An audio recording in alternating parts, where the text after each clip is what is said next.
Welcome back to our channel, dear followers. We're excited to have you join us in our exploration of one of the Bible's most enigmatic figures, Melchizedek.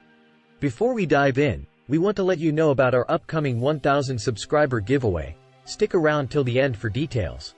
Melchizedek is a figure of intrigue and mystery, first appearing in the book of Genesis.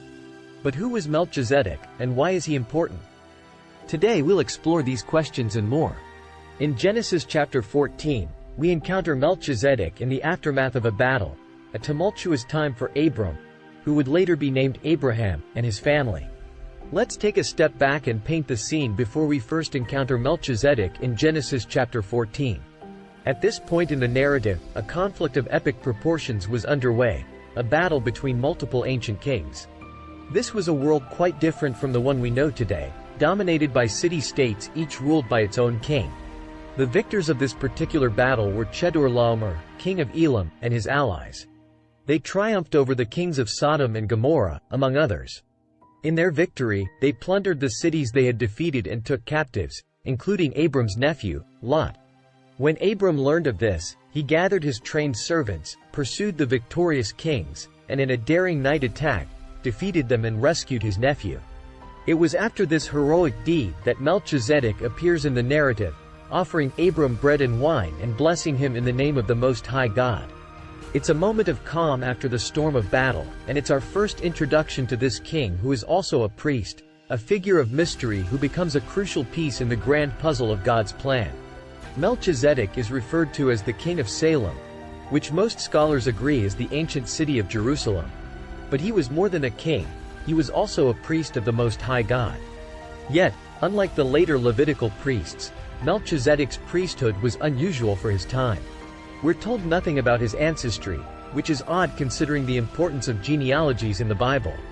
This mystery is part of what makes Melchizedek so interesting. Our understanding of Melchizedek deepens in the New Testament. In the book of Hebrews, the writer elaborates on the significance of this priest-king, comparing him to Christ. Melchizedek, like Christ, wasn't a priest by virtue of his genealogy but by the power of a life that could not be destroyed. He becomes a foreshadowing of Jesus, the ultimate priest and king. But here's what's truly fascinating.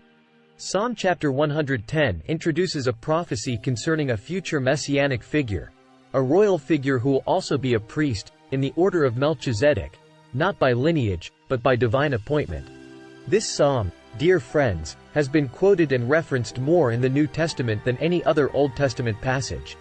It holds the key to understanding Jesus' high priestly role. In retrospect, we can see that the figure of Melchizedek was not just a historical anomaly, but a significant piece in the grand design of God's redemptive plan.